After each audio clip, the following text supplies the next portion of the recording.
Comparing the Biden re-election angst to the now-forgotten Obama version. There is some fascinating reporting from 24newsread.blogspot.com's Edward Isaac Dover about the increasing levels of angst top Democrats are expressing about President Joe Biden's re-election campaign. Dover refers to worried conversations among Democrats and donors, contrary to all the public evidence, that maybe Biden won't end up running for re-election. Subscribe our YouTube channel and click our bell icon for new videos. That maybe Biden won't end up running for re-election. They feel like time is already running out and that the lack of the more robust campaign activity they want to see is a sign that his heart isn't really in it, Dover writes. Here's a longer excerpt. In a race that many expect will likely come down to a few 100,000 votes in a few states, the doubters argue that every day without a packed schedule on the stump will prove to voters that Biden's age is as big a worry as they believe it is. Or that the president and people around him aren't taking the threat of losing to Donald Trump or another Republican seriously enough, and they're setting up for election night next year to be 2016 déjà vu. If Trump wins next November and everyone says, "How did that happen?" one of the questions will be, what was the Biden campaign doing in the summer of 2023, said a person who worked in a senior role on Biden's 2020 campaign. Subscribe our YouTube channel and click our bell icon for new videos. Doing in the summer of 2023, said a person who worked in a senior role on Biden's 2020 campaign. The Biden world retort, this again? On Inside Politics on Thursday, 24newsread.blogspot.com's Dana Bash asked Dover for his takeaway on how much people currently inside Biden world privately agree with the concerns coming from outside. Inside Biden world, the real circle of people around the president, they don't agree with this at all, he said. What they would say is, how many times do we have to go through this? How many times do people have to doubt Joe Biden and say he can't win an election? And then at the end of the day, he won the primaries, he won the nomination, he won the election in 2020. Dover also quotes Jim Messina, Barack Obama's 2012 presidential re-election campaign manager, who has been privately advising Biden's team. At this point in that cycle, Obama's campaign was much more fully formed, according to Dover, who writes of Biden's re-election effort. The headquarters in Wilmington discussed to be open by mid-July still isn't. No staff is currently on the ground in competitive states, and names of potential hires have only started to be collected for review by the president and top advisors. The dozen people who are working for Biden-Harris 2024 full-time are mostly camped out at desks in the Democratic National Committee near Capitol Hill in Washington, with some griping about the delays in hiring staff and others still grumbling about how long it took to get on the payroll themselves. There is still no campaign finance director. Obama's re-election, remembered.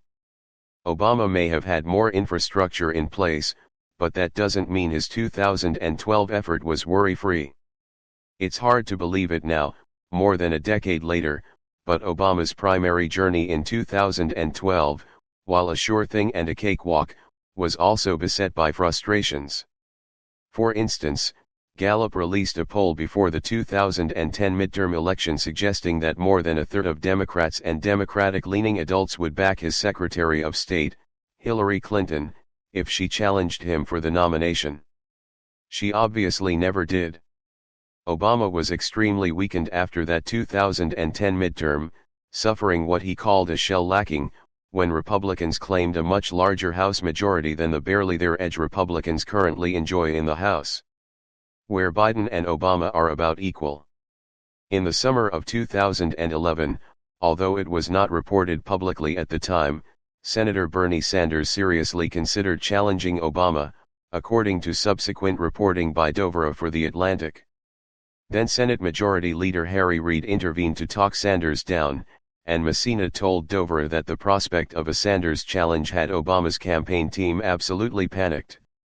At this point in Obama's presidency, the summer of 2011, his approval rating among all adults was 44%, just about tied with Biden's Gallup approval rating of 43% at the end of June.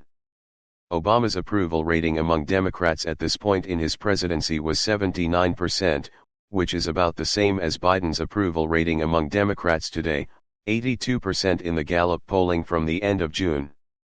But Obama had slightly more support among Republicans, which may have something to do with the ever more partisan national political environment. During the actual primary, Obama kept suffering embarrassments. A prison inmate got 40% of the Democratic vote in the West Virginia primary in 2012. 24newsread.blogspot.com's Jake Tapper wrote about it for ABC News at the time and noted that Senator Joe Manchin would not say who he voted for, Obama or inmate Keith Judd, according to one report. In other red states, Obama also struggled in the primaries, getting less than 60% in primaries in Kentucky and Arkansas. These were not exactly contested races, and the fact that Obama didn't have a stronger showing is probably a reflection of who shows up to vote in a nationally uncontested Democratic primary when the real race that year was on the Republican side. Republicans canceled some primaries in 2020. When the situation was reversed in 2020 and then President Donald Trump faced some token challengers, Republicans simply canceled multiple primaries. South Carolina canceled its primary even though its former governor, Mark Sanford, was challenging Trump. This year, it's another former South Carolina governor, Nikki Haley, and a sitting South Carolina senator, Tim Scott, who are running in the single digits in national primary polls. Biden's top challenger so far is an outcast Kennedy. For Biden, his biggest challenger so far is Robert F. Kennedy Jr., whose campaign is driven by anti-vaccine conspiracy theories.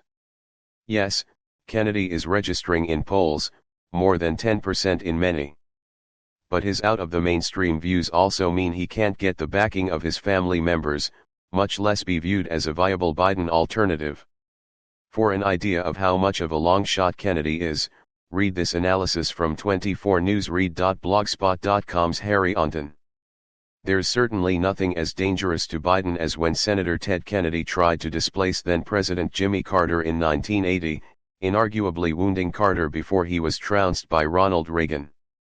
There's also nothing like the spirited primary challenge by Pat Buchanan that wounded then-President George H.W. Bush's chances in 1992. Nor is there a serious independent bid that could feature in the general election, like Ross Perot's in '92. Bush ultimately lost the three-way race to Bill Clinton. All of this suggests that while Democrats will continue to worry about Biden's age, his campaign structure, his unique ability to stumble over words and all of the ways Republicans attack him, he's a lock to be their nominee barring unforeseen events. Onton. There's certainly nothing as dangerous to Biden as when Senator Ted Kennedy tried to displace then-President Jimmy Carter in 1980, inarguably wounding Carter before he was trounced by Ronald Reagan. There's also nothing like the spirited primary challenge by Pat Buchanan that wounded then-President George H.W. Bush's chances in 1992. Nor is there a serious independent bid that could feature in the general election, like Ross Perot's in '92. Bush ultimately lost the three-way race to Bill Clinton. All of this suggests that while Democrats will continue to worry about Biden's age, his campaign structure, his unique ability to stumble over words and all of the ways Republicans attack him, he's a lock to be their nominee barring unforeseen events. Ways Republicans attack him, he's a lock to be their nominee barring unforeseen events. Subscribe our YouTube channel and click our bell icon for new videos.